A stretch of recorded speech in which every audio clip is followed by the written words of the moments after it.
say these things. There are acts now of Jehovah Tzidkenu. I don't like people leaving the church. There are acts, and each act is unquestionably embodying jurisdictional authority and restorative power, and also prophetic insight. Number one, he becomes your legal defense. Once wabiza Jehovah Tzidkenu, noma unenkinga enjani, noma athwala inkinga yakho vele wonile, nawe futhi uyazi ukuthi wenze njani. Once you summon Jehovah Tzidkenu, lelo qala ummeli wakho sawuJehova. He becomes your advocate. He becomes your... What does he do? He invokes the book of Romans 8, verse number 33 to 34, Palapans. Who shall bring any charge against God's elect? It is God. Is it not? It is God who justifies. It is God who justifies. So he stands as your advocate, and there are evidence in the same breath. That's God. The charges may be factual, like I said, but his righteousness makes them powerless. Makes them. Number two, what does it do as Jehovah Tzidkenu? Isaiah 55, verse number 17. I think it's last song. No weapon formed against you shall prosper, right? That's God. What does it do? That he overrules every ungodly verdict. Satan has like 2025. So he overrules those judgment and ungodly verdicts. Yeah. When the court of the enemy or of the evil one concludes that you are guilty, Jehovah Tzidkenu opens a higher court in heaven with a counter verdict. His judgment supersedes every human and demonic ruling. So madimon bekashilo vele utaqeda ngawo. Uyayizwa lento beyihlabala ngemuva uthi uyabona lento yangihambisa. Lento beyihlaba enhlizweni, lento yanga now ukhuluma no doctor but lento esegazini lakho, lento la uyahamba. But when you come in here and we see that you have a problem and the enemy has ruled ukuthi you are supposed to die ukufa okungekho kuhle futhi. Jehovah Tzidkenu help this person. What Tzidkenu vele absize override a ruling ya Satan. Override a ruling yabani. Number three, he silences the accuser. He silences the what? The accuser. Zechariah 3 verse number 2, I think we have read that. That was our anchor scripture. He silences the accuser. Inankaza ngayo vele abathulise nje. Yazi kuyenzeka kuthiwa kune case ngelanga le case labantu abakunike abalwa nawe noma abanikazi bale case naba-accuser bangaveli. Izikhotho itshe kanilento. Kuthiwa kune court case but laba who are accusing on the other side kuthiwa abekho. Kuthiwa benze njani? Abekho and abezi. So after silencing the accuser, he changes your garments. And because I'm not Jehovah, he then dresses you. Glory. He changes your wardrobe. Change your wardrobe. Understand.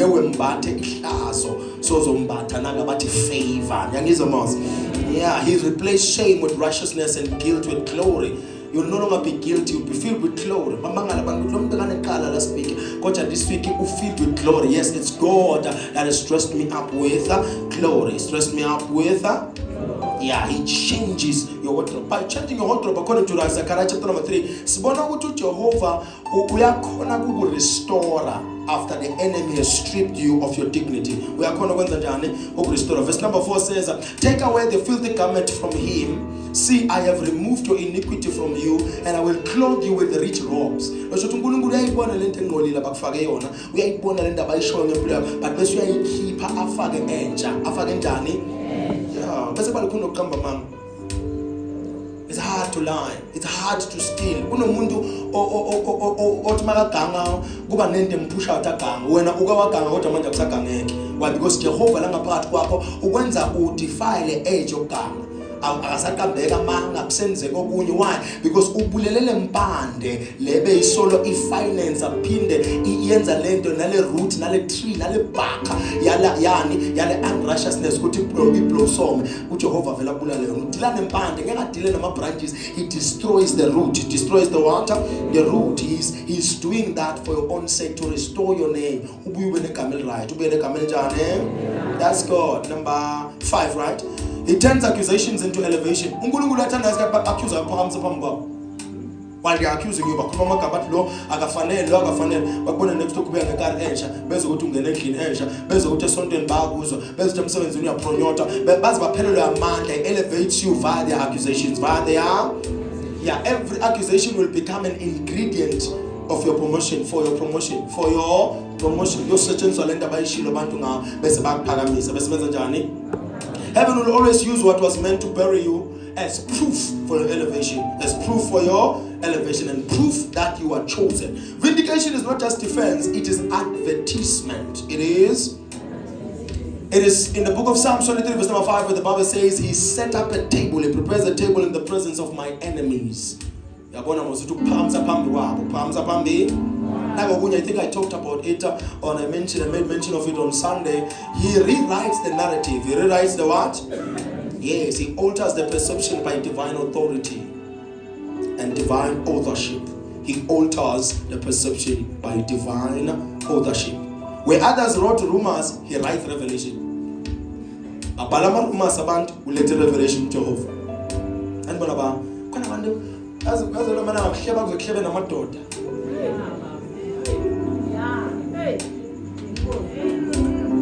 Uzuma lenjebe bolile ihlebelana. Neme lenjebe bese ngiyahleba.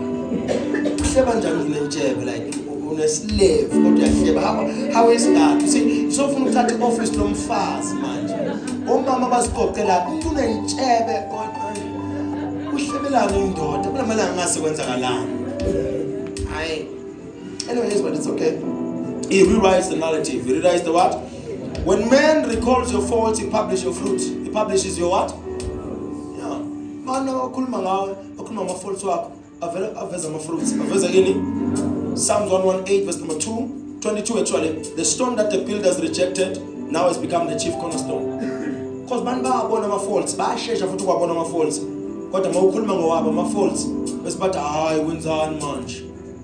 It's easy to say someone kufuna ukuthi makadeyithana nawe akunikeze 10,000 mase sikubuza ukuthi wena umnikeza malini, the conversation changes. Uyi-princess angisi-princess ngiyindoda. Uthe wena umuntu ofuna ukudate i-month allowance umalini u10,000. How much are you making wena in a month? 0. Kodwa ufuna 10,000 i-allowance. Awufuna ukusebenza. Awufuna ukusebenza. Number seven, Palapans. He makes sure integrity speaks louder than their lies. Louder than their lies. Okunye especially ngaba ma-fruits. Yini? Not fire, not fame, but fruit. But Christians love the gifts of the Spirit, but not the fruits of the Spirit. We are more powerful in the gifts. But when it comes to fruits, the audience here too. Masiti, where are your fruits? Masiti, where are your gifts? Everyone can prophesy, everyone can sing, everyone can do. But where are the fruits of the Spirit? What are the fruits of the Spirit? What are the gifts of the Spirit? Yes. Isandla singabele ukuzia. Ngabona uphupha nipusha imoto. Nivuka umbhedo sesithini.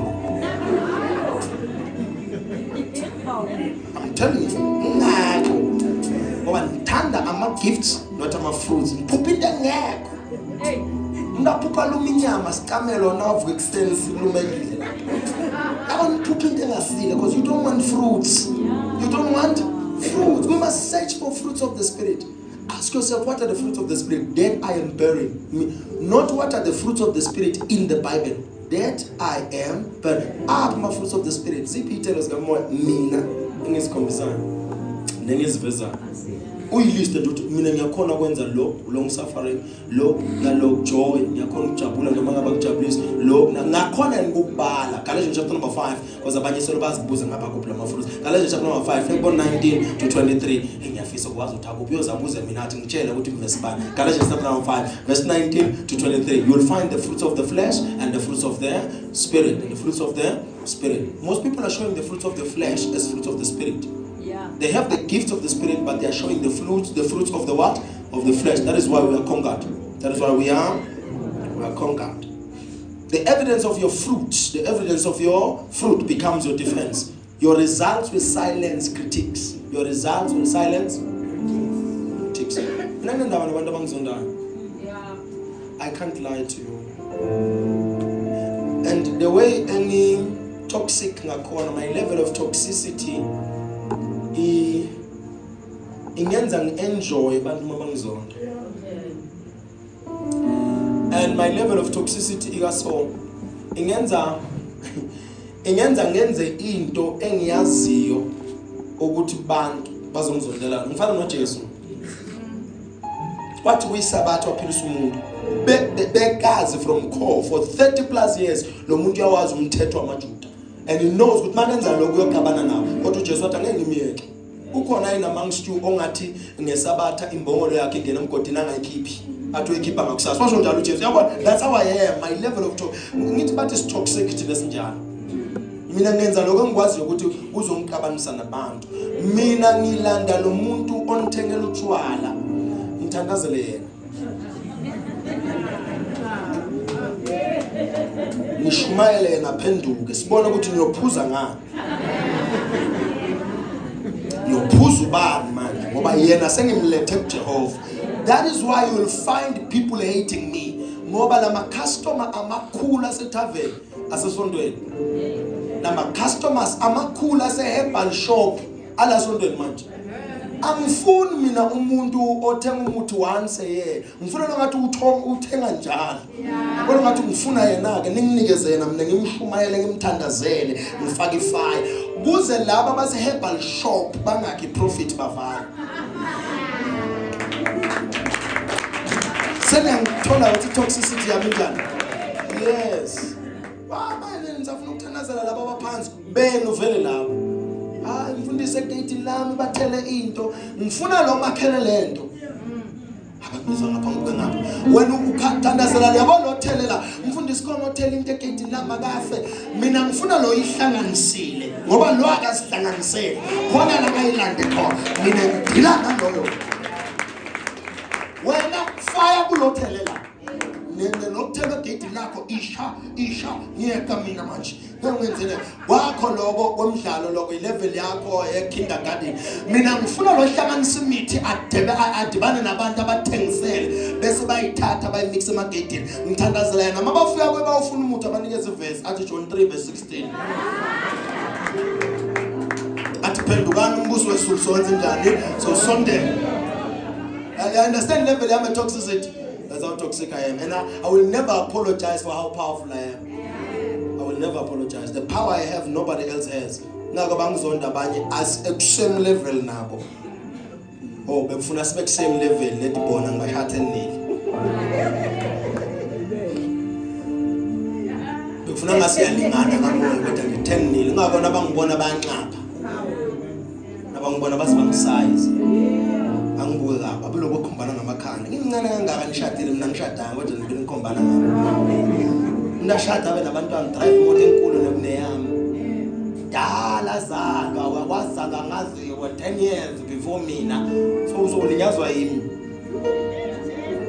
uliya umdala ngani wawenzani before ngifike emhlabeni baba na 14 years abanye 20 years before ngifike kodwa uzonda mina kulo 20 years bowenzani ngani nina abanye abantu engidilise ngiyazibuza ukuthi wenzani kanti before ngifike mina ngazalwa ngafunda ukuhamba ngafunda ukukhuluma ngafunda ukugcoka ngamukela uJesu wena sonke uyaphila ngiyaqala ukushumayela mina wena wasuvela ushumayela kodwa manje sowulinyazwa mina ngolinyazwa umuntu ongaqala ukushumayela umntwana nami kushiye nga 3 years lana mina sengimdala mina sengiyakubonisa ukuthi hey ungakhuluma kangaka uzolimala la ungakusho lokho ungekho right ungaveli la ungazulwele mina ulela ukuthi nginani hamba ufuna izimvu mina ngimelusi.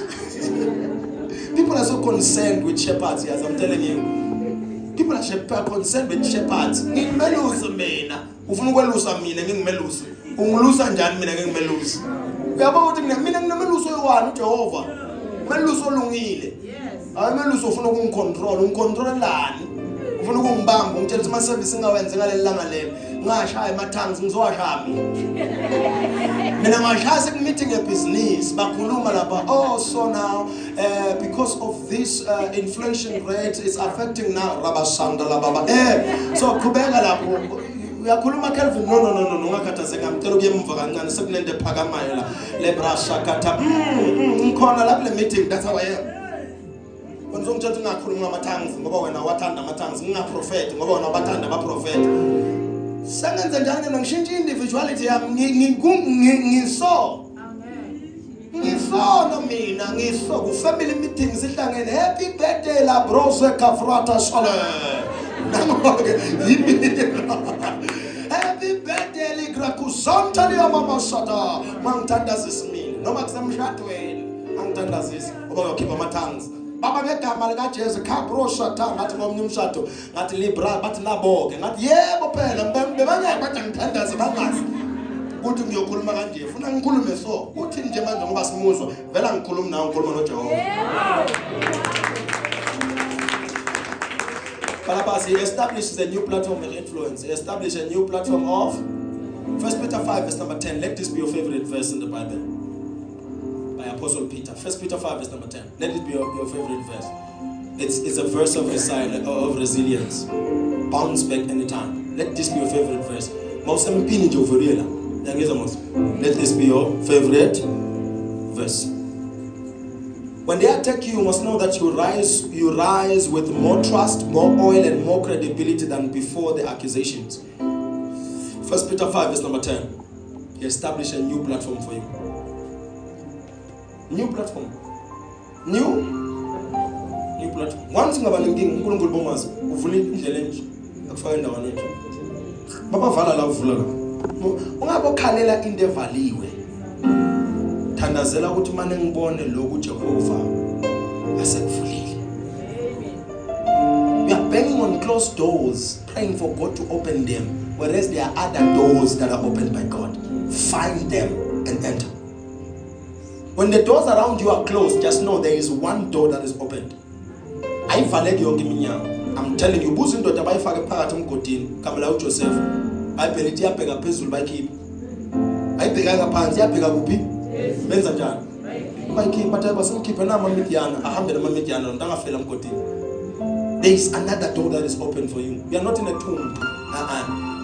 Tunnel valiwe. La ngakuvuliwe la, uvalo lokho na kuvulekile. uDaniel bamfaka, baphinde bamkhipha. OMeshaka babafaka, baphinde benza njani? There is an open door. Ngabuka ukuthi kuvaleke yonke iminyango uthi Jehova wamvulela. Mwele Jesu. Baba ngiyophinde ngenze kahle isizini. Vula baba. Don't do that. Father, show me the door that you have opened this season. When Jesus' door was closed on earth, he went in the dungeons of hell to set people free. Babel ngelanga lokubethelwa kwakhe la afa khona lithi kwavuleka amathuna kwaphuma abantu. When the door on earth was closed, he went to graveyards, cemeteries kwavuka abantu baphakama. Uyazi ukuthi one door closes, uyakhona ukuvulela abanye abantu. When usuke ube concerned ngomnyango umsebenzi ovalekile, uba ukuthi okay umnyango umsebenzi uvalekile, yini enye evulekile? Isho ukuthi hayi man, yazi naloko ngingakwenza. Naloko ngingakwenza. Yazi naloko ngiyabangizwa la, mangenza lokuyenzeka, ngumupho ovulekile umnyango. So stop praying for the closed door. Start praying for the one that is opened. Ongayibona kwamanje. Bula amahlo wanga Jehova, ngifuna ukubona umnyango onjani ovulekile. Open my eyes, I want to see. Raise your right hand. Say, Father, I'm tired of begging. From today going forward, I will decree, I will declare, I will prophesy. In Jesus' name. Somebody shout amen.